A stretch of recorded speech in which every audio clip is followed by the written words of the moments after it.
নমস্কার আমার প্রিয় ছাত্রছাত্রীরা, তোমরা প্রত্যেক দিনই প্রায় পারুল প্রকাশনীর সৌজন্যে তাদের ডিজিটাল প্ল্যাটফর্মে ক্লাস করছো। এরকম একটা কঠিন সিচুয়েশনের মধ্যে তোমরা পড়াশোনা চালিয়ে যাচ্ছ। এই জন্য পারুল প্রকাশনীকে অসংখ্য ধন্যবাদ, কারণ তারা তোমাদের জন্য নিয়ে এসেছেন একটা 4G ডিজিটাল প্ল্যাটফর্ম, যেখানে ফেসবুক লাইভের মধ্য দিয়ে বা ইউটিউব লাইভের মধ্য দিয়ে তোমাদের একটা ডিজিটাল প্ল্যাটফর্মে ক্লাস নেওয়ার চেষ্টা করছে। তো আজকে আমি উপস্থিত হয়েছি। এর আগে আমি অনেকগুলো ক্লাস তোমাদের নিয়েছি ভৌত বিজ্ঞানের। আমি আরেকবার আজকে এসেছি। আজকে যে চ্যাপ্টারটা নিয়ে আলোচনা করছি সেটা অলরেডি একদিন আলোচনা করেছি। সেটা হচ্ছে রাসায়নিক বন্ধন বা কেমিক্যাল বন্ডিং। প্রথম দিন আমরা এই চ্যাপ্টারের প্রথম দিন আমরা যেটা করেছিলাম সেটা হচ্ছে রাসায়নিক বন্ধনের বেসিক জায়গাগুলো আলোচনা করেছিলাম। এবং দুটো বন্ধন হয়, একটা তড়িৎদ্বৈধী বন্ধন আর একটা সমযোজী বন্ধন। তো আমরা তড়িৎদ্বৈধী বন্ধনটা মূলত আলোচনা করেছিলাম। আজকে আমরা মূলত সমযোজী বন্ধন নিয়ে আলোচনা করব। আমরা আগের দিনই বলেছিলাম যে এই সমযোজী, এই যোজী কথাটা এসেছে যোজ্যতা থেকে। যোজ্যতা মানে হচ্ছে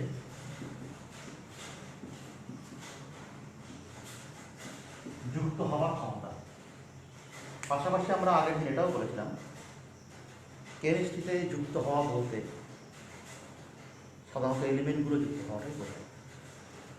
কীভাবে যুক্ত হয়? ইলেকট্রন দিয়ে। কোন ইলেকট্রন দিয়ে? কোনো একটা পরমাণু সর্ববহিস্থ কক্ষে ইলেকট্রন, সেটাকে আমরা কি বলি? যোজক ইলেকট্রন বা যোজ্যতা ইলেকট্রন। আর যে কক্ষে থাকে সেটাকে বলা হয় যোজ্যতা কক্ষ। লিখে নিই। তাহলে শেষ কক্ষ যোজ্যতা কক্ষ বা ভ্যালেন্স শেল, আর শেষ কক্ষের ইলেকট্রন তাকে বলা হয় যোজক ইলেকট্রন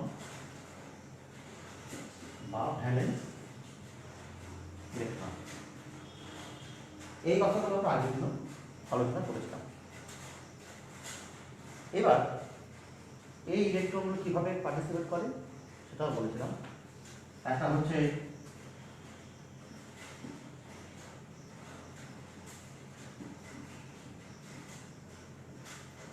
ইলেকট্রন অংশগ্রহণ দুরকমভাবে হতে পারে। আদান প্রদান দ্বারা, মানে একজন এক বা একাধিক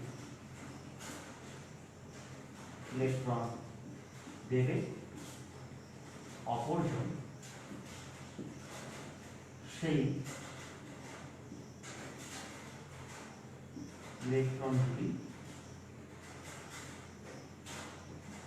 গ্রহণ করবে। এর ফলে যে যোজ্যতা হবে তাকে আমরা নাম দিয়েছিলাম তড়িৎ যোজ্যতা বা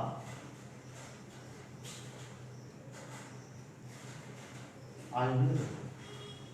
এটা আমরা আগে আলোচনা করেছি। আর আজকে যেটা হবে সেটা হচ্ছে ইলেকট্রন ইকুয়াল শেয়ারিং, মানে সমভাবে দুজন ইলেকট্রনটিকে সমানভাবে ব্যবহার করবে। মানে আমি যদি একটা ইলেকট্রন দিই আর একজন যদি আমাকে একটা ইলেকট্রন দেয়, তাহলে এই যে মোট দুটি ইলেকট্রন হলো, এই দুটিতে দুজনকে সমানভাবে ব্যবহার করবে। এই যে ইকুয়াল মানে সমান, তাই জন্য এটাকে বলা হয় সমযোজ্যতা। আমরা আজকে মূলত এটা নিয়ে আলোচনা করব। ওকে, তাহলে আমাদের আলোচনা বিষয়বস্তু আজকে সমযোজ্যতা। এর ইংরাজি হচ্ছে কোভ্যালেন্সি। আর সমযোজ্যতা হলে যৌগ তৈরি হয় তাকে বলা হয় সমযোজী যৌগ। ওকে, বেশ। আমরা আগে যেটাও বলেছিলাম যে ইলেকট্রন এই যে আদান প্রদান করছে বা ইলেকট্রন শেয়ার করছে, কেন, উদ্দেশ্যটা কি? উদ্দেশ্যটা হচ্ছে ডুপ্লেট বা অক্টেট ফিলাস করার জন্য। ডুপ্লেট মানে শেষ কক্ষে দুটো ইলেকট্রন, আর অক্টেট মানে শেষ কক্ষে 8টা ইলেকট্রন নেওয়ার চেষ্টা করে। তাহলে এই সমযোজিত যখন ইলেকট্রন শেয়ারিং করবে তখন নিশ্চয়ই হয় ডুপ্লেট বা অক্টেট রুল ফলো করবে। এবার আমরা যেটা করবো সেইগুলো নিয়ে আমরা একটু আলোচনা করবো। আশা করি একটু বুঝতে পারা গেছে আমাদের। বেশ,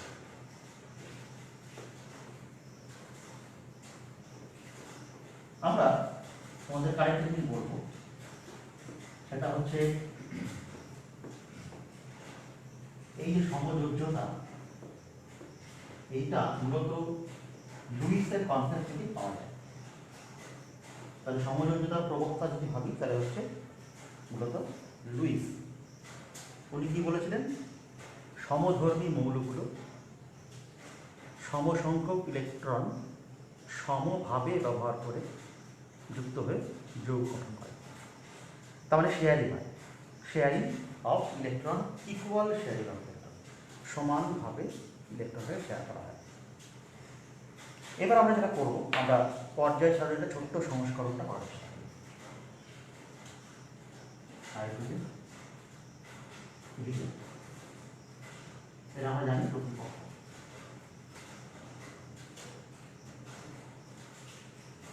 দেন lithium, beryllium, boron, carbon, nitrogen, আপেল, ক্লোরিন, নিয়ন। এটা আমাদের প্রত্যেকে জানা আছে জিনিসটা। এটা হচ্ছে দ্বিতীয় পক্ষ বা দ্বিতীয় পর্যায়।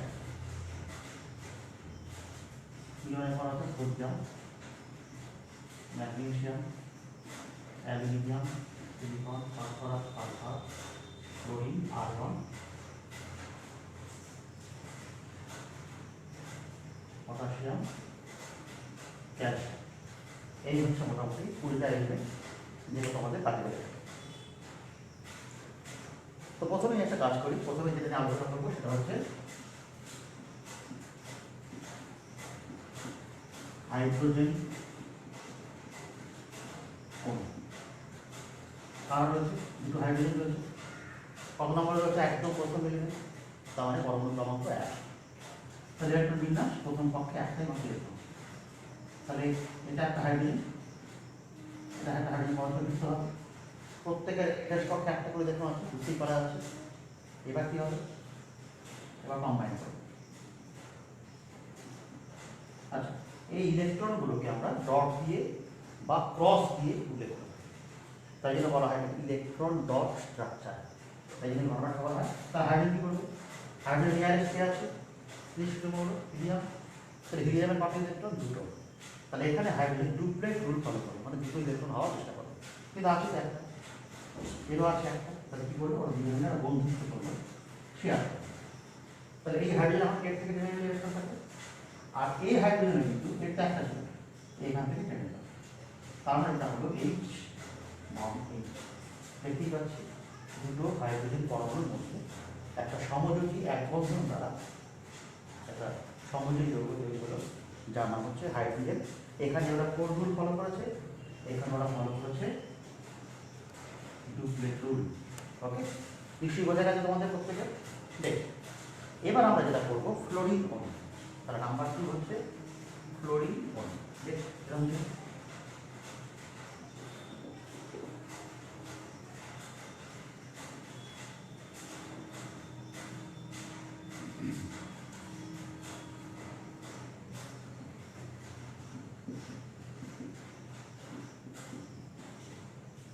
তাহলে দেখি কোথায় রয়েছে ফ্লোরিন। ফ্লোরিন হচ্ছে 1 2 3 4 5 6 7 8 9। তাহলে ফ্লোরিনের ইলেকট্রন বিন্যাস মোটামুটি ইলেকট্রন বিন্যাস হবে 2,7। অর্থাৎ প্রথম কক্ষে দুটো, শেষ কক্ষে 7। তাহলে শেষ কক্ষ লিখি, তাহলে একটা ফ্লোরিন আর একটা ফ্লোরিন। তাহলে 7 তারিখে 1 2 3 4 5 6 7 প্লাস এগুলো সবটা 1 2 3 4 5 6 7। এবার কি হবে, এর 8টা করা টার্গেট থাকবে, কারণ ক্লোরিনের নিয়ারেস্ট স্কেল হচ্ছে নিয়ন, নিয়ন মানে 8টা ইলেকট্রন থাকে শেষ কক্ষে, তাহলে অষ্টক সূত্র বা অক্টেট রুল ফলো করবে। তাহলে কি হবে, আবার লিখি 1 2 3 4 5 6 7 1 2 3 4 5 6 7। তাহলে 8টা নিয়ে এখান থেকে একটা শেয়ার করবে। এই ভিতরে একটা 7টা রয়েছে 1 2 3 4 5 6 7, এখানে একটা যদি 8টা নিয়ে নেয় তাহলে এটা কি হলো, 8টা হয়ে গেল। এইবার কি হলো, এটা যুক্ত হয়ে পরস্পর এই যে দুটো ইলেকট্রন হয় একটা বন্ধন, রেড বন্ড রেড। বেশ, এবার এরা কিন্তু যুক্ত হলো না, তাহলে এখান থেকে গেল 1 2 3 4 5 6 1 2 3 4 5। এই যে ইলেকট্রনগুলো সাইডে যে রয়েছে যেগুলো বন্ধনে পার্টিসিপেট করলো না, এইগুলোকে বলা হয় লোন পেয়ার অফ ইলেকট্রন বা নিঃসঙ্গ ইলেকট্রন। কেন লোন পেয়ার কথা বলছে, লোন মানে কি একা থাকা, তাহলে এরা কারোর সঙ্গে যুক্ত হতে পারেনি, একাই রয়েছে, তাই জন্য এগুলো বলতে লোন পেয়ার। পেয়ার কেন, তখন যুক্ত করে 1 2 এটা একটা পেয়ার, এটা একটা পেয়ার, এটা একটা পেয়ার, এটা এটা এটা একটা পেয়ার, তাই জন্য বলে লোন পেয়ার ইলেকট্রন বা নিঃসঙ্গ ইলেকট্রন যোগ, যোগ অর্থাৎ পেয়ারের জন্য বোঝাচ্ছি। তাই এবার এ করা হচ্ছে অষ্টক, তাহলে অক্টেট রুলটা ফলো করছে। আর এই যে দুটো এটা কিন্তু দেখো বন্ধন করেছে, তাহলে এটাকে বলা হয় বন্ড পেয়ার অফ ইলেকট্রন। এই দুই ইলেকট্রনকে বলা হয় বন্ড পেয়ার অফ ইলেকট্রন, অর্থাৎ যে সমস্ত ইলেকট্রন বন্ধনে অংশগ্রহণ করে, তাহলে এইগুলো হচ্ছে বন্ড পেয়ার অফ ইলেকট্রন, আর এই ইলেকট্রনগুলো এইগুলো হচ্ছে লোন পেয়ার ইলেকট্রন। তাহলে তৈরি হলো এফ এফ সমযোজী এক বন্ধনযুক্ত একটি যৌগ। ওকে, বেশ, এবার 3 নম্বর হচ্ছে হাইড্রোজেন ক্লোরাইড অণু। এবার 3 নম্বর হচ্ছে হাইড্রোজেন ক্লোরাইড অণু।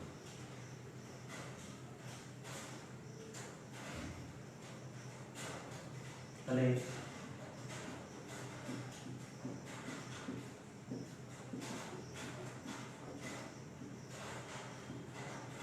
মানে হচ্ছে এইটা থেকে আসে হাইড্রোজেন আছে আর ফ্লোরিন আছে।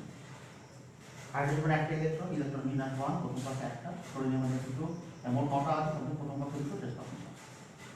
তাহলে এটা এইচ আর ফ্লোরিনের সংখ্যা 1 2 3 4 5 তারপরে ক্লাস যেহেতু জোড়া রাখতে দিচ্ছে। এবার পরের স্টেপে কি হবে, এইচ ইলেকট্রন ফ্লোরিন 1 2 3 4 5 6 7। তাহলে এই কি করবে, হাইড্রোজেন নিয়ারেস্ট কে আছে, হাইড্রোজেন নিয়ারেস্ট আছে, তো ডুপ্লেট রুল ফলো করার চেষ্টা করবে। তাহলে অবশ্যই আর দুটো হলো, আর এর একটা দুটো 3 4 5 6 7 এখানে দুটো শেয়ার করে রাখবে, তাহলে কি হবে, এখানে এর অক্টেট রুল ফলো করবে। তাহলে এখানে দুটো রুল ফলো হলো, একটা হচ্ছে ডুপ্লেট রুল আর একটা হচ্ছে অক্টেট রুল। এখানে হাইড্রোজেন ডুপ্লেট রুল ফলো করে ক্লোরিনের সাথে যুক্ত হবে, আর ক্লোরিন অক্টেট রুল ফলো করে হাইড্রোজেন যুক্ত হয়ে এইটা তৈরি করে। তাহলে কি হবে, বন্ধনটা রিচ আর ক্লোরিনের মাঝখানে একটা বন্ধন, আর এখানে কোনো ইলেকট্রন আইসটা নেই, এখানে আছে 1 2 3 4 5। তাহলে এই যে ইলেকট্রনগুলো লোন পেয়ার ইলেকট্রন, আর এখানে যে এই বন্ধনটা তৈরি হলো তার জন্য যে ইলেকট্রন তাকে বলা হয় বন্ড পেয়ার। ওকে, বেশ, এবার আমরা করবো হাইড্রোজেন ক্লোরাইড অণু। হাইড্রোজেন ক্লোরাইড, তাহলে এখানে একটু মুছে দিলেই হয়ে যাবে। তাহলে এখানে ক্লোরিনের কি বলছে, এখানে ক্লোরিনের সিএল বলছে, তাহলে এখানে সিএল বলছে স্বাভাবিকভাবে। তাহলে হাইড্রোজেন আছে 1 নম্বরে, ক্লোরিন কত নম্বরে আছে 1 2 3 4 5 6 7 8 9 10 11 12 13 14 15 16 17। তাহলে 17 মানে প্রথম কক্ষে দুটো, দ্বিতীয় কক্ষে 8টা, শেষ কক্ষে 7টা। তাহলে এখানে যদি ক্লোরিন লিখি তাহলে শেষ কক্ষে কটা আছে, 7টা। একই রকম ভাবে এখানে কি হবে, তাহলে এটা জোড়া আছে, তাহলে এখানে হাইড্রোজেন একটা আছে, ক্লোরিনের শেষ কক্ষে 7টা আছে। তাহলে কি করবে, ও নিয়ারেস্ট হিলিয়ামের গঠনটা লাভ করার চেষ্টা করবে, তাই জন্য ও কি করবে, এটা টেনে শেয়ার করবে। ক্লোরিনের 7টা আছে, তাহলে ক্লোরিনের নিয়ারেস্ট কি আছে, আর্গন, আর্গনের শেষ কক্ষে কটা আছে ইলেকট্রন, 8টা। ক্লোরিন এখান থেকে হাইড্রোজেন ইলেকট্রন টেনে নেবে। যে শেয়ার করবে সম্ভব এইটা সিএল মাত্র একটা বন্ধন আর সিএল এর সময় পাবে ইলেকট্রন যারা দোলন প্যারা ইলেকট্রন বলছি যাদেরকে আমরা বলছি দোলন প্যারা ইলেকট্রন তাদের সঙ্গে তো এটা একটা কি হলো সমযোজী বন্ধন তৈরি হয়। প্রসঙ্গত জানিয়ে রাখি এই যে এইচসিএল এটা হচ্ছে হাইড্রোজেন ক্লোরাইড মাথা রাখতে হবে। হাইড্রোজেন ক্লোরাইড যদি হয় তাহলে সেটা হয় সমযোজী হয়ে যায়, কিন্তু যদি হাইড্রোক্লোরিক অ্যাসিড হতো তাহলে হবে এটা তৈরি কীরকম এই আমরা এইচ একটা ইলেকট্রন শেষ হবে সিএল শেষ হবে তাহলে এরপর দিকে দাম হবে তাহলে কী হবে এইচটা এক ইলেকট্রন ত্যাগ করে এইচ প্লাস আর সিএলটা এক ইলেকট্রন গ্রহণ করে সিএল মাইনাস, তখন এরা পরস্পর যুক্ত হবে এইচ প্লাস। তাহলে এই ঘটনাটা হচ্ছে তড়িৎ-জয়ী যৌগ যখন হাইড্রোক্লোরিক অ্যাসিড, আর এই ঘটনাটা হচ্ছে সমযোজী যৌগ তখন হাইড্রোজেন ক্লোরাইড যৌগ হচ্ছে। কারণ হাইড্রোজেন ক্লোরাইড সমযোজী যৌগ আর হাইড্রোক্লোরিক অ্যাসিড হচ্ছে তড়িৎ-জয়ী যৌগ, এটা হচ্ছে মাথা। ওকে, তাহলে এখানেও কি হচ্ছে এইটা সিএল এর মাঝখানে একটা বন্ধন, এইটা গ্রুপের গ্রুপ ফলো করছে আর সিএলটা অক্সিজেন গ্রুপ ফলো করছে, কোনো রাস্তায় ইলেকট্রন হয়ে যাচ্ছে। এবার নেক্সট আমরা যেটা আলোচনা করবো সেটা হচ্ছে জল। জল হল আমাদের জল প্রত্যেক দিন কাজে লাগে, জলকে আমরা জীবন বলে থাকি, তাই তো? তাহলে এই জলের স্ট্রাকচারটা কীভাবে হয় সেটা দেখা যাচ্ছে। জল একটা সমযোজী যৌগ বুঝতেই পারা যাচ্ছে না, আমাদের সমযোজীতে যেতে পারা যাচ্ছে, ফলে জলের নামটা উচ্চারণ করেছি মানে বোঝা যাচ্ছে জল হচ্ছে একটা সমযোজী যৌগ। কিন্তু প্রশ্ন হচ্ছে কীভাবে সমযোজী যৌগটা গঠিত করছে সেটা আমরা করতে দেখি। তাহলে জল বা H2O, তাহলে হাইড্রোজেন রয়েছে কটা? একটা ইলেকট্রন রয়েছে, তিন মোট হাইড্রোজেন দুটো, আর অক্সিজেন কটা রয়েছে? ওজন কটা রয়েছে দেখে নিই, 1 2 3 4 5 6 7। অক্সিজেন হচ্ছে 8টা, মানে প্রথম পক্ষে দুটো শেষ পক্ষে 5টা। তাহলে যেহেতু দুটো হাইড্রোজেন আছে সেখানে মাঝখানে অক্সিজেন, অক্সিজেন আর দুপাশে দুটো হাইড্রোজেন। এই অক্সিজেন কটা ইলেকট্রন দেখতে পাচ্ছি শেষ পক্ষে 6টা, তাহলে 6টা ইলেকট্রন করে দিই। তাহলে 1 2 3 4 5 6 আর প্রত্যেকটা হাইড্রোজেন একটা করে পরের থেকে কী হবে হাইড্রোজেন একটা, অক্সিজেন 6টা, 3টা 5 6 এই হাইড্রোজেন একটা। তাহলে হাইড্রোজেন গ্রুপেট ফলো করবে, শেয়ার করবে, এই হাইড্রোজেন এর থেকে নিয়ে শেয়ার করে গ্রুপেট হলো। এইবার অক্সিজেন থাকবে কটা? 8টা, কারণ অক্সিজেন নিয়ারেস্ট আছে নিয়ন অক্সিজেন নট করে। তাহলে দেখো 1 2 3 4 5 6 7, তাহলে সবটা মিলে শেয়ার করবে। তাহলে কী হবে ঘটনাটা? তাহলে যেটা দাঁড়ালো আলটিমেটলি এইচ বন্ড ও বন্ড, দেখো এইচ আর দুটো ইলেকট্রন মানে একটা বন্ড, দুটো ইলেকট্রন মানে একটা বন্ড, আর এখানে অক্সিজেনের সঙ্গে দুটো একটা আর একটা লোন পেয়ার রয়েছে। তো এটাকে বলছে হাইড্রোজেন, এই জলের সংকেত। তবে জল কি করছে? হাইড্রোজেন অক্সিজেনের মধ্যে একটা সমযোজী এক বন্ধন করে দেখতে পাচ্ছে। কিন্তু প্রকৃতপক্ষে জলের স্ট্রাকচারটা হচ্ছে না, একটু বাঁকা টাইপের গঠন, একে বলা হয় বেন স্ট্রাকচার, একে বলা হয় বেন স্ট্রাকচার। কিন্তু আমরা সাধারণত এইখানটাতে এরকমভাবে লিখে থাকি। তো জল হচ্ছে একটা সমযোজী এক বন্ধন যুক্ত যৌগ, যেখানে হাইড্রোজেন অক্সিজেন ডুপ্লেট গ্রুপ ভালো হচ্ছে, এখানেও ডুপ্লেট গ্রুপ ভালো হচ্ছে, কিন্তু অক্সিজেনের সঙ্গে হাইড্রোজেন যখন যুক্ত হচ্ছে তখন অক্সিজেন গ্রুপ ভালো হচ্ছে। আর 1 2 3 4 এখানে 5 6 7 এখানে একটা বন্ধন মানে বলেছি দুটি ইলেকট্রনের সমবস্থা। এবার আমরা যেটা করবো নেক্সট হচ্ছে অ্যামোনিয়া। নেক্সট অ্যামোনিয়া, অ্যামোনিয়া মানে NH3 তার সংকেত, NH3 যদি সংকেত হয় তাহলে কি ওর মধ্যে রয়েছে? ওর মধ্যে রয়েছে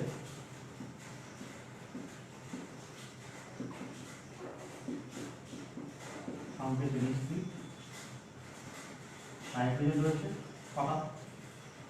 1 2 3 4 5 6 7, তার সবচেয়ে ইলেকট্রন মানে প্রথম পক্ষে দুটো শেষ পক্ষে 5টা, আর হাইড্রোজেন মানে শেষ পক্ষে 1। তো নাইট্রোজেন কটা আছে? একটা, 3টা হাইড্রোজেন লিখি, নাইট্রোজেন একটা আর 3টা হাইড্রোজেন 3 দিকে দিলাম, মাঝখানে একটা প্লাস সাইন দিতে হবে, কনজারভেট হচ্ছে। প্রত্যেক হাইড্রোজেন একটা করে ইলেকট্রন 2 3 আর দুটো লাগবে, এখানে দিলাম হাইড্রোজেন একটা করে দিয়ে দিলাম, তাহলে এই মুহূর্তে এটা করবো।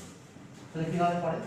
এইচ এইচ এইচ, প্রত্যেকটা হাইড্রোজেন একটা করে দিলাম, নাইট্রোজেন 5টা হয়ে যাচ্ছে 1 2 3 4 5। ওকে, আচ্ছা একটা কাজ করে এখানে যদি একটা দিয়েছিলাম আর নিচে যদি দিয়েছিলাম কোনো সুবিধার জন্য থাকবে না, ঠিক আছে। তো হাইড্রোজেন তুমি শেয়ার করলো, ও ডুপ্লেট হয়ে গেল। এই হাইড্রোজেন শেয়ার করলো, ও ডুপ্লেট হয়ে গেল। এই হাইড্রোজেন শেয়ার করলো, ডুপ্লেট হয়ে গেল। এবার দেখো নাইট্রোজেন তাহলে কী হবে, নাইট্রোজেন নিয়ারেস্ট কে আছে নিয়ন, নিয়ন মানে কটাই দেখো না চেষ্টা করো 8টা। তো দেখে নিই 1 2 3 4 5 6 7, যে সব কটা কেউ জোড়া রাখবে মানে শেয়ার করে। তাহলে কী দাঁড়ালো আলটিমেটলি কথাটা, তাহলে যেটা দাঁড়ালো আলটিমেটলি সেটা হচ্ছে এরকম A bond H bond H bond H, আর এখানে একটা লোন প্যাক আছে, সেটা হচ্ছে অ্যামোনিয়া কম্পাউন্ড। তাহলে নাইট্রোজেন হাইড্রোজেনের মধ্যে হাইড্রোজেনটা ডুপ্লেট ভালো করেছে, এও তাই এও তাই, কিন্তু নাইট্রোজেন করছে 1টা 2টো 3 4 5 6 7 8 সূত্র ফলো করে অ্যামোনিয়া গঠন তৈরি করে। এখানে তাহলে অ্যামোনিয়া তৈরি হলো। এবার আমরা করবো মিথেন। এটাও আমাদের খুব পরিচিত, কারণ অর্গানিক আমরা পড়িয়েছিলাম, আলোচনা করেছিলাম অর্গানিকের মিথেন তোমরা দেখেছো, মিথেনটা আমরা আলোচনা করেছি। এবার আমরা সেই মিথেনের স্ট্রাকচারটা কীভাবে হয়, কেন হয়, সেই বিষয়ে চেষ্টা করব। তাহলে মিথেনের সংকেত হচ্ছে অ্যাকচুয়ালি CH4 অণু। তাহলে কে কে আছে কার্বন আছে কটা, 1 2 3 4 5 6, তাহলে ছটা মানে প্রথম পক্ষে দুটো শেষ হবে 4টে, আর 4টে হাইড্রোজেন প্রত্যেকটা শেষ হচ্ছে 1। তাহলে এখানে আসি, তাহলে কার্বন 4 দিকে 4টা হাইড্রোজেন দিলাম,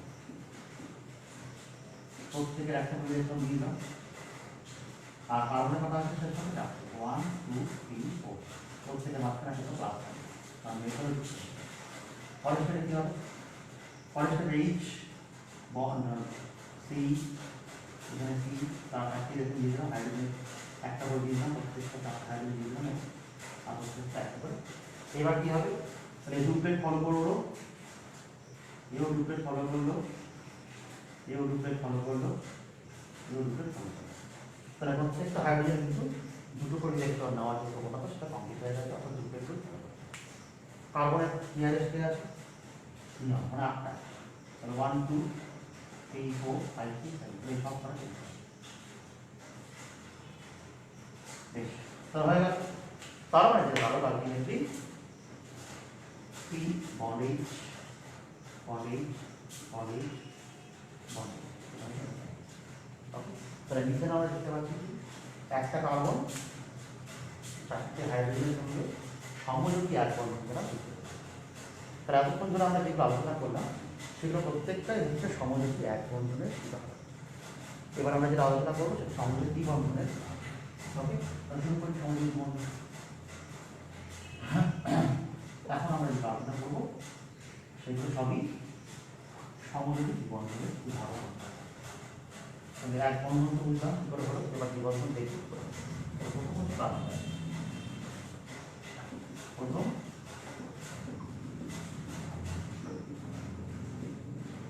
সংকেত CO2। তাহলে কার্বন আছে 6টা, আগে দেখেছি 2টো 4টে, অক্সিজেন আছে দেখি 4টা, 2টো 6টা। তাহলে প্রথম পক্ষে 2টো সবারই, কার্বনের শেষ পক্ষে 4টে, অক্সিজেন শেষ পক্ষে 6টা। তাহলে কার্বন ডাইঅক্সাইড একটা কার্বন দিলাম, একটা কার্বন দিলাম, আর দুদিকে 2টো অক্সিজেন দিলাম, মাঝখানে প্লাস সাইন দিলাম, কার্বনের 4টে ইলেকট্রন দিলাম, 1 2 3 4, আর অক্সিজেন 6টা, 1 2 3 4 5 6, 1 2 3 4 5 6। বেশ, এবার কীভাবে জোড়া হবে, 1 2 3 4, অক্সিজেনের 1 2 3 4 5 6, এখানে অক্সিজেনের 1 2 3 4 5 6। এবার অক্সিজেন 6টা হয়ে আছে, তাহলে 8টা করার জন্য ওভার থেকে শেয়ার করলো, এরও 6টা হয়ে আছে, এও কার্বন থেকে শেয়ার করলো, কিন্তু বেচারা কার্বনের এই মতো করা হয়েছে 4টে আছে নিজে 1 2 3 4, তাহলে এইগুলো যদি একটা 6টা আর এগুলো 8টা, এবং সবগুলো নিয়ে নেবে। তাহলে যেটা হলো সেটা হচ্ছে কি, আমরা আগে বলি 2 ইলেকট্রন মানে একটা বন্ধন, তাহলে এই 2 ইলেকট্রন একটা বন্ধন, 2 ইলেকট্রন একটা বন্ধন, সি এখানে ডাবল বন্ড ও, ডাবল বন্ড ও, আর এখানে 1 2 3 4 1 2 3 4, এগুলো হচ্ছে লোন পেয়ার, আগে বলেছি এটা লোন পেয়ার, আর এগুলো হচ্ছে কি বন্ড পেয়ার। তাহলে এখানে কি হচ্ছে, প্রত্যেকের সঙ্গে যুক্ত হয়েছে অষ্টক সূত্র বা অক্টেট রুল ফলো করে। নিশ্চয়ই বোঝা গেছে কিন্তু তোমাদের। বেশ, এবার আমরা যেটা করবো সেটা হচ্ছে কি, অক্সিজেন অণু। কার্বন ডাইঅক্সাইড গ্যাসের বুঝতে পেরেছি। এবার আমরা যে আলোচনা করবো সেটা হচ্ছে অক্সিজেন অণু। এখন আমাদের আলোচ্য বিষয়বস্তু অক্সিজেন অণু। আচ্ছা, যদিও অক্সিজেনের অণু আমরা যে স্ট্রাকচারটা করবো সেই স্ট্রাকচারে অনেকের বিকল্প আছে, কিন্তু আমরা যদি বেশ কিছু বইয়ে যেটা পাই তাহলে আমাদের শেয়ার করবো। তাহলে অক্সিজেন অণু,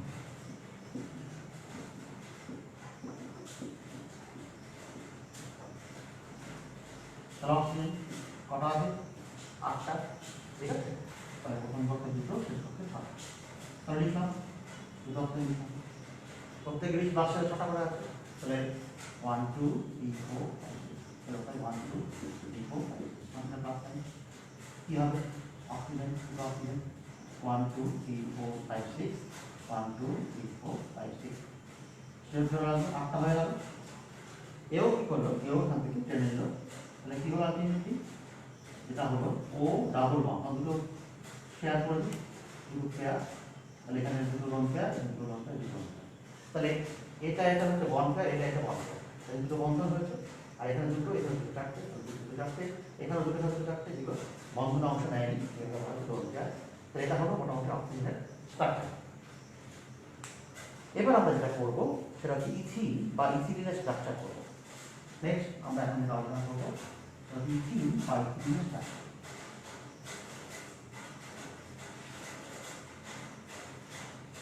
তাহলে অক্সিজেন দেখলাম, অক্সিজেন দুটো অক্সিজেন পরস্পর কিন্তু অষ্টক সূত্র বা অক্সিজেন দুটো অক্সিজেন। এবার আমরা যেটা করবো ইথিন মানে তাহলে কার্বন কটা? 6টা। তাহলে প্রথম পদে দুটো যাচ্ছে, ওখানে যাচ্ছে, পাশাপাশি দুটো, আর হাইড্রোজেন প্রত্যেকটা শেষটা। তাহলে কি করলাম? দুটো কার্বন লিখলাম আর 4টা হাইড্রোজেন দিলাম, 4 দিকে লিখলাম। এই সিস্টেমে সাধারণত কিন্তু একটা গুরুত্বপূর্ণ কাজ। কার্বনের কটা শেষ থেকে থাকতে পারে? 1 2 3 4, এরও তাই 1 2 3 4। কার্বনের একটা করে ইলেকট্রন দিয়ে দিলাম, প্রত্যেকটা হাইড্রোজেন একটা ইলেকট্রন দিয়ে দিলাম। এবার কি হবে? হাইড্রোজেন ডুপ্লেট রুল ফলো করলো, কার্বনের সঙ্গে শেয়ার করলো, এও তাই ডুপ্লেট রুল ফলো করলো, কার্বনের সঙ্গে শেয়ার করলো, এও ডুপ্লেট রুল ফলো করলো, কার্বনের সঙ্গে শেয়ার করলো। এবার কার্বনের কি হচ্ছে? কার্বনের 1 2 3 4 5 6 7 8, তাহলে সবগুলো যদি দিয়ে নেয় তাহলে কি হবে? জিনিসটা হাতে রেখে নেওয়া হচ্ছে 1 2 3 4 5 6 7 8। তাহলে এখান থেকে কি হচ্ছে? এই একটা হলো, আবার এই কার্বনের কি 1 2 3 4 5 6 7 এখান থেকে হবে এই। ওকে, তাহলে বুঝতেই পারছি কি হচ্ছে এখানে। এখানে কার্বন কার্বন ডাবল বন্ড, দুটো ইলেকট্রন চারটে বন্ড আছে, তাহলে সি ডাবল বন্ড সি। আর এখানে প্রত্যেকটাই single bond, H bond H bond H bond. এটা হচ্ছে ইথিলিন। তাহলে স্বাভাবিকভাবে আমরা বুঝতে পারছি ইথিলিন হচ্ছে একটা দ্বিতীয়টি বন্ধনযুক্ত হাইড্রোকার্বন। ওকে, তাহলে আমরা এখানে দেখতে পাচ্ছি সমযোজী এক বন্ধন, দ্বিবন্ধন, ত্রিবন্ধন হলো। এবার আমরা আলোচনা করবো যে ত্রিবন্ধন কিভাবে হতে হয়। আশা করি বুঝতে পেরেছি। এবার আমরা আলোচনা করবো ত্রিবন্ধন যুক্ত কিছু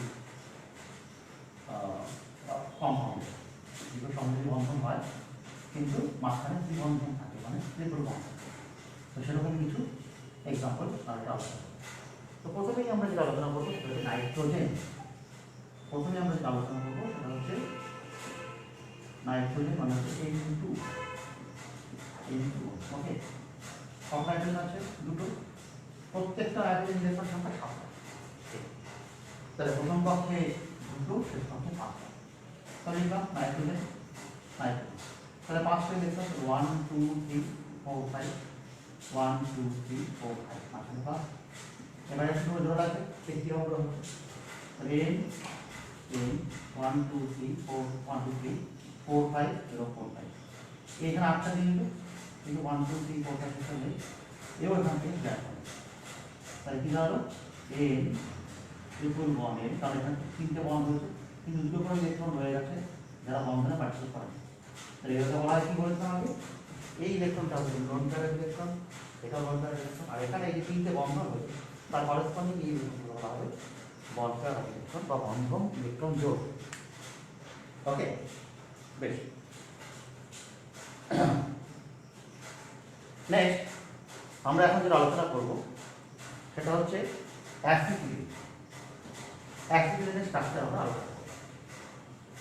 অ্যাসিটিলিন তোমরা যখন অর্গানিক পড়েছো তখন সেখানে দেখেছো যে অ্যাসিটিলিন হচ্ছে ত্রিবন্ধনযুক্ত একটা হাইড্রোকার্বন, যেটা আমরা বলি অসম্পৃক্ত হাইড্রোকার্বন।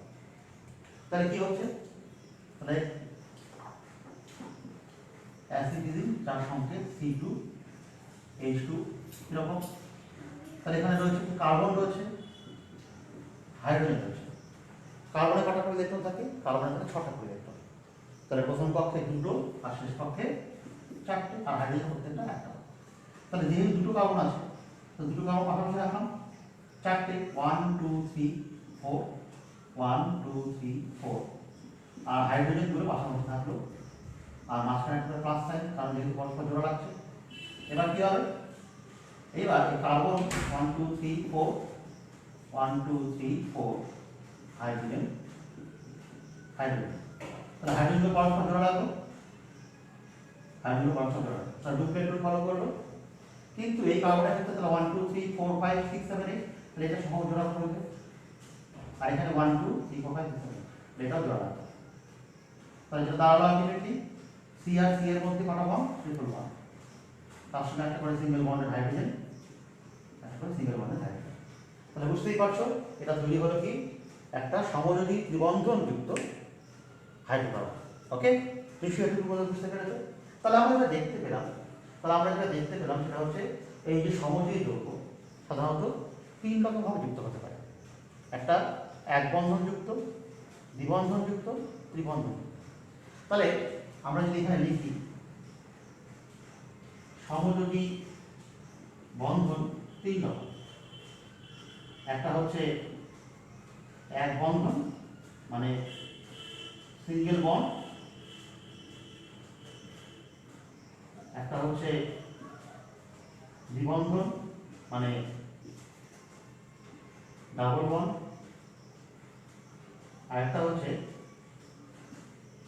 ত্রিবন্ধন অর্থাৎ ট্রিপল বন্ড। এই 3 রকমের সমযোজী বন্ধন হয়ে থাকে। তাহলে সমযোজী এক বন্ধন, সমযোজী দ্বিবন্ধন, সমযোজী ত্রিবন্ধন।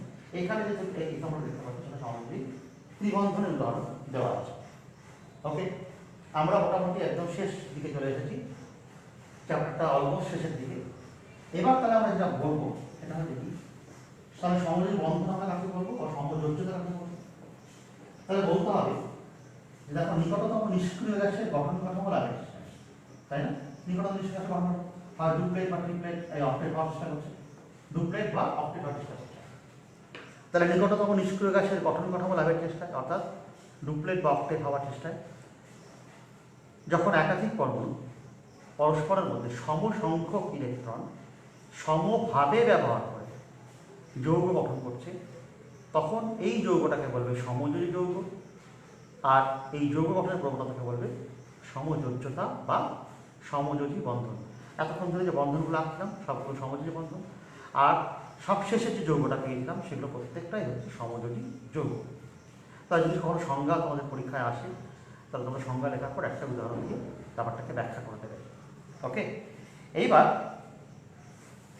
আমরা তো আগের দিন বলেছিলাম তড়িৎজয়ী যৌগ, আর আজকে বললাম সমযোজী যৌগ।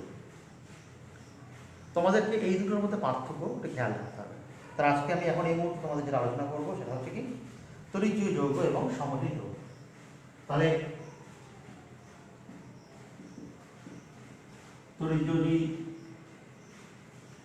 যৌগ আর একটা হচ্ছে সমযোজী যৌগ।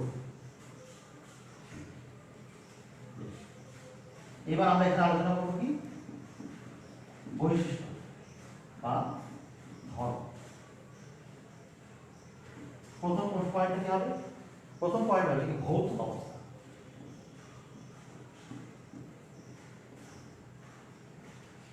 তড়িৎজয়ী যৌগের ক্ষেত্রে আমরা কি বলবো, সাধারণ তাপমাত্রা এবং চাপে এরা সাধারণত কেলাসাকার কঠিন হয়।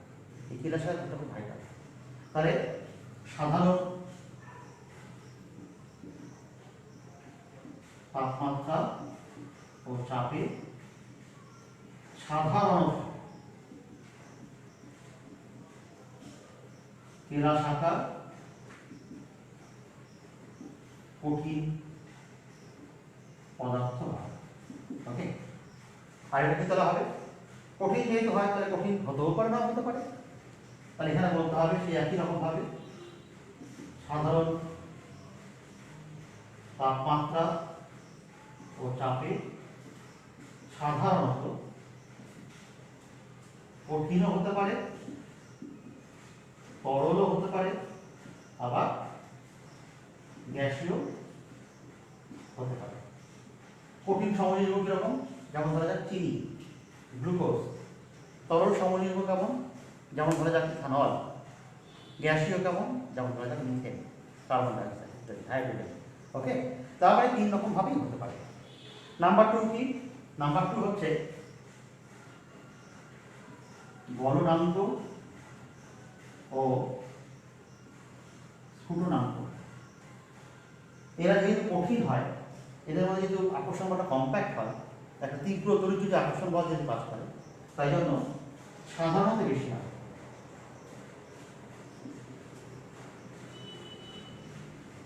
আর এটা উল্টো, সাধারণত কম হয়। নিশ্চয়ই বোঝা গেছে কিন্তু। তাহলে আমরা এই মুহূর্তে যেটা করলাম, সেটা তড়িৎ যৌগের সঙ্গে সমযোজী যৌগের দুটো পার্থক্য, মূল পার্থক্য পাওয়া যায়। আরও কিছু পার্থক্য আছে, আমরা এই দুটোকে মুছে দিই। 3 নম্বর পয়েন্টটা লিখব। 3 নম্বর পয়েন্টটা আমরা যেটা করবো সেটা হচ্ছে কি দ্রাব্যতা। 3 নম্বর পয়েন্টটা হচ্ছে কি দ্রাব্যতা।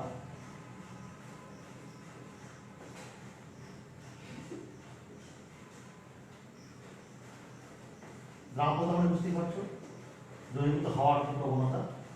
তাহলে কিরকম দ্রাবকটাকে উল্লেখ করতে হবে, ধ্রুবীয় দ্রাবকে আর না অধ্রুবীয় দ্রাবকে, সেটা উল্লেখ করতে হবে। তাহলে নেক্সট 3 নম্বর পয়েন্ট হচ্ছে দ্রাব্যতা। একটা হচ্ছে ধ্রুবীয় দ্রাবকে, আর একটা হচ্ছে অধ্রুবীয় দ্রাবকে। তড়িৎ যৌগ সাধারণত ধ্রুবীয় দ্রাবকে দ্রাব, আর সমযোজী যৌগ সাধারণত ধ্রুবীয় দ্রাবকে অদ্রাব্য। অবশ্য প্রচুর ব্যতিক্রম আছে। আর অধ্রুবীয় দ্রাবকে সাধারণত তড়িৎ যৌগগুলো অদ্রাব্য, আর সমযোজী যৌগগুলো সাধারণত দ্রাব্য। আবারও বললাম, প্রত্যেকটাই ক্ষেত্রে প্রচুর ব্যতিক্রমী ঘটনা আছে, তাই জন্য আমরা সাধারণ কথা উল্লেখ করছি। ওকে, নাম্বার 4। নাম্বার 4 খুব একটা ভাইটাল পয়েন্ট, সেটা হচ্ছে কি তড়িৎ পরিবহন ক্ষমতা। ঠিক আছে, তাহলে কি বলতে হবে, জলে দ্রবীভূত বা গলিত অবস্থায় তড়িৎ পরিবহন। ওকে, আমরা আগে যে দেখছিলাম এরা সাধারণত করে, কারণ এখানে আয়ন উৎপন্ন হয় যেহেতু, তাই জন্য জলের দ্রবীভূত গলিত অবস্থায় তড়িৎ পরিবহন করতে পারে।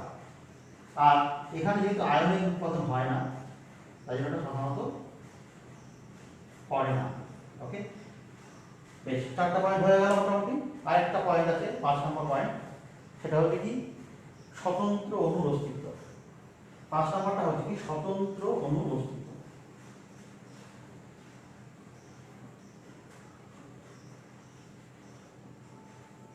আমরা আগের দিন একটু আলোচনা করেছিলাম এনএসিএল এর স্ট্রাকচার যখন করেছিলাম, সেখানে বলা হয়েছিল যে তড়িৎ যৌগ সাধারণত ল্যাটিস যৌগ তৈরি করে। ফলে কি হয়, একটা ক্যাটায়নকে ঘিরে কিছু অ্যানায়ন, আবার একটা অ্যানায়নের ঘিরে কিছু ক্যাটায়ন থাকে, এবং এদের মধ্যে একটা পারস্পরিক আকর্ষণ বল ক্রিয়া করে, যেটাকে আমরা বলি তড়িৎ আকর্ষণ বল।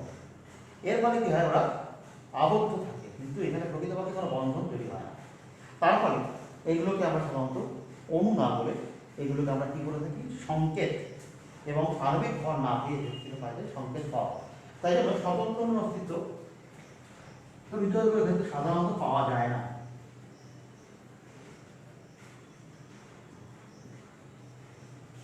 আর সমযোজী যৌগের ক্ষেত্রে অবশ্যই পাওয়া যাবে।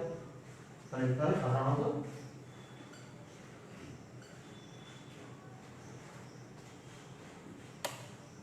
ওকে, বেশ, তাহলে আমাদের মোটামুটি 5টা পয়েন্ট হলো। সেই 5টা পয়েন্ট তড়িৎ যৌগের সঙ্গে সমযোজী যৌগের পার্থক্যটা উল্লেখ করা। মোটামুটি চ্যাপ্টারটা এখানেই কমপ্লিট। এবার তোমাদের সুবিধার জন্য আমি একটু জাস্ট বাজি এসে যাচ্ছি, যাতে তোমরা মোটামুটি বুঝতে পারো, যদিও আমি বলার সময় প্রত্যেকটা মুখে মুখে বলে দিয়েছি। তড়িৎ যৌগ সমযোজী যৌগ অর্থাৎ তোমাদের চ্যাপ্টারে যেটা রাসায়নিক বন্ধন হিসেবে রয়েছে, মোটামুটি প্রায় সবগুলি আমরা কভার করেছি। আজকে আমরা এই চ্যাপ্টারটাকে এখানে শেষ ঘোষণা করছি। আমরা পরের দিন এই চ্যাপ্টারের কিছু প্রশ্নোত্তর তোমাদের সঙ্গে আলোচনা করার চেষ্টা করব। নিশ্চয়ই বুঝতে পেরেছ? আজকে অবধি, আজকে তোমাদের এই চ্যাপ্টারের দ্বিতীয় দিন, আজকে তোমাদের সঙ্গে আলোচনা করা হলো এই চ্যাপ্টারের কনসেপ্টগুলো। আগের দিন কনসেপ্টগুলো আলোচনা করা হয়েছিল। আগের দিন আলোচনা করেছিলাম তড়িৎজয়ী যৌগ এবং তড়িৎযোজ্যতা সম্বন্ধে। আজকে আলোচনা করলাম সমযোজী যৌগ এবং সমযোজ্যতা সম্পর্কে। আর নেক্সট দিন আমরা আলোচনা করবো, যেহেতু চ্যাপ্টারটা কমপ্লিট হয়ে গেছে, তাহলে চ্যাপ্টার থেকে কী কী প্রশ্ন আসে সাধারণত অনুশীলনী, সেগুলো আমরা একটু আলোচনা করবো, এবং মাধ্যমিকে কীরকম কী কোশ্চেন আসে সেগুলো নিয়ে একটু আলোচনা করবো। আশা করি তোমরা চ্যাপ্টারটা ভালো করে বুঝতে পেরেছো। তোমাদেরকে অসংখ্য ধন্যবাদ। আর অবশ্যই ধন্যবাদ দেবো অরল প্রকাশনীকে, কারণ অরল প্রকাশনীর উদ্যোগে তাদের 4G ডিজিটাল প্ল্যাটফর্মে আমরা শিক্ষক হিসাবে এবং তোমরা ছাত্র হিসাবে, ছাত্রছাত্রী হিসাবে উপস্থিত থাকছো, এবং পড়াশুনোর যে পর্বটাকে তোমরা সুন্দরভাবে চালিয়ে যাচ্ছ, এবং এই সুন্দরভাবে চালিয়ে যাওয়ার জন্য অরল প্রকাশনী তোমাদেরকে সাহায্যের হাত বাড়িয়ে দিয়েছে, বন্ধুত্বের হাত বাড়িয়ে দিয়েছে। এটাও তো একটা বন্ধন, তাই না? এই বন্ধনটা হচ্ছে আত্মিক বন্ধন, আর আমরা যেটা আলোচনা করলাম সেটা হচ্ছে রাসায়নিক বন্ধন। তোমরা প্রত্যেকে ভালো থেকো, ভালো করে পড়াশোনা করো, তোমাদের ভবিষ্যৎ উজ্জ্বল হোক, আরও ভালো হোক। ধন্যবাদ, নমস্কার।